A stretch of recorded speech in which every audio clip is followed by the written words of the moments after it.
Hi friends, welcome to Indu's Kitchen. இன்னைக்கு நம்மளோட கிச்சன்ல இட்லி தோசை சாதத்தோட சேர்த்து சாப்பிட்ற மாதிரி ஒரு மாசம் வரைக்கும் ஸ்டோர் பண்ணக்கூடிய ஒரு டேஸ்டான கொத்தமல்லி தொக்கு பார்க்கலாம். இதை செய்யறதுக்காக ஃபர்ஸ்ட் ஒரு கடாயில 10 வரமிளகாய், 1 டீஸ்பூன் அளவு கடுகு, 1 டீஸ்பூன் வெந்தயம், 2 டேபிள் ஸ்பூன் அளவு வரமல்லி சேர்த்துக்கோங்க.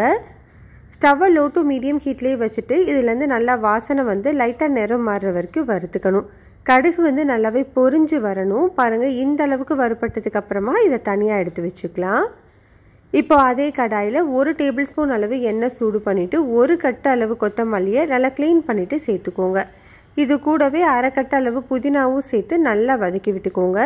இது கூடவே நீங்கள் ஒரு கைப்பிடி அளவு கருவேப்பிலை கூட சேர்த்துக்கலாம். உங்களுக்கு விருப்பம் இருந்ததுன்னா நீங்கள் அதையுமே சேர்த்து வதக்கிக்கலாம்.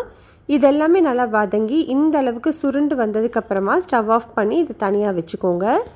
இப்போ ஒரு மிக்சி ஜாரில் நம்ம வறுத்த சாமான்கள் எல்லாத்தையுமே சேர்த்து வச்சுருக்கேன். இது கூட 1 டீஸ்பூன் அளவு காஷ்மீரி மிளகாய் தூள் சேர்த்துக்கிறேன். இது வந்து கலருக்காக தான் சேர்த்துருக்கேன். விருப்பம் இருந்தால் சேர்த்துக்கோங்க, இல்லைன்னா ஸ்கிப் பண்ணிக்கலாம். இப்போ இதை நல்லா ஃபைன் பவுடராக அரைச்சி தனியாக வச்சுக்கணும். இப்போது அதே மிக்சி ஜார்லேயே நம்ம வதக்கி வச்சுருக்கிற புதினா கொத்தமல்லியும் சேர்த்து தண்ணி எதுவுமே சேர்க்காமல் கொஞ்சம் கொரகொரப்பாக அரைச்சி எடுத்துக்கணும். பாருங்கள், இந்த மாதிரி இருக்கணும். ரொம்ப நைஸாக அரைச்சிடக்கூடாது. இந்த மாதிரி இருந்தால் தான் டேஸ்ட்டாக இருக்கும். இதுவும் தனியாக இருக்கட்டும். இப்போ கடாயில் 3 டேபிள் ஸ்பூன் அளவு எண்ணெய் சூடு பண்ணிவிட்டு 1 டீஸ்பூன் கடுகு, 1 டீஸ்பூன் உளுந்து, 2 வரமிளகாய் சேர்த்துக்கலாம். இதெல்லாமே பொரிஞ்சதுக்கப்புறமா 10 பல்லு பூண்டை நல்லா தோலோடவே இடித்து சேர்த்துக்கோங்க. கூடவே கருவேப்பிலையும் சேர்த்துக்கணும். இது எல்லாத்தையுமே லோ டு மீடியம் ஹீட்லேயே வச்சு ஒரு 10 செகண்ட் நல்லா வதக்கிக்கோங்க. இப்போ நம்ம அரைச்சி வச்சுருக்கிற பவுடர் சேர்த்து லோ ஹீட்லேயே ஒரு 10 செகண்ட் மட்டும் நல்லா மிக்ஸ் பண்ணி விட்டுக்கோங்க. மிக்ஸ் பண்ண உடனே நம்ம அரைச்சி வச்சுருக்கிற புதினா கொத்தமல்லியும் சேர்த்து ஒன்று சேர்த்து நல்லா வதக்கிக்கோங்க. ஒரு 2 நிமிஷம் வதக்கினா போதும். அதுக்கப்புறமா மிக்சி ஜார் கழுவிட்டு அரை கப் தண்ணி சேர்த்து நல்லா மிக்ஸ் பண்ணிக்கணும். இப்போ இந்த தொக்குக்கு தேவையான அளவு உப்பு, 1 டீஸ்பூன் அளவு கல்லுப்பு சேர்த்து மிக்ஸ் பண்ணி விட்டுட்டு இதை லோ டு மீடியம் ஹீட்லேயே ஒரு 5 நிமிஷம் கொதிக்க வச்சுக்கலாம்.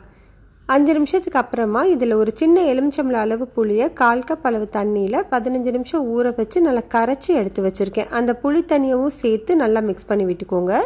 இப்போ லோ ஹீட்லேயே ஒரு 15 நிமிஷம் இதை நம்ம நல்லா குக் பண்ணிக்கணும். 15 நிமிஷத்துக்கு அப்புறமா பாருங்கள், நம்மளுக்கு எண்ணெய் எல்லாமே பிரிஞ்சு கலருமே நல்லா சேஞ்ச் ஆகி இந்த கன்சிஸ்டன்சியில் இருக்கணும். பாருங்கள், உங்களுக்கு நல்ல ஒரு தொக்கு கன்சிஸ்டன்சியில் இருக்குது பாருங்கள்.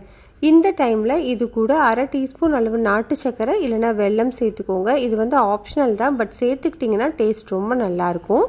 நல்லா மிக்ஸ் பண்ணிவிட்டு ஸ்டவ் ஆஃப் பண்ணிக்கலாம். இது கம்ப்ளீட்டாக ஆறினதுக்கப்புறமா ஏர்டைட் பாக்ஸில் போட்டு நீங்கள் ஃப்ரிட்ஜில் வச்சுக்கிட்டிங்கன்னா ஒரு மாதம் வரைக்குமே உங்களுக்கு கெட்டு போகாமல் இருக்கும். ட்ரை பண்ணி பாருங்கள். இந்த ரெசிபி உங்களுக்கு பிடிச்சிருந்ததுன்னா லைக், ஷேர், சப்ஸ்கிரைப் பண்ணிக்கோங்க. கூடவே பெல் பட்டனையும் கிளிக் பண்ணிவிட்டு ஆளுங்கிற பட்டனையும் கிளிக் பண்ணிக்கோங்க.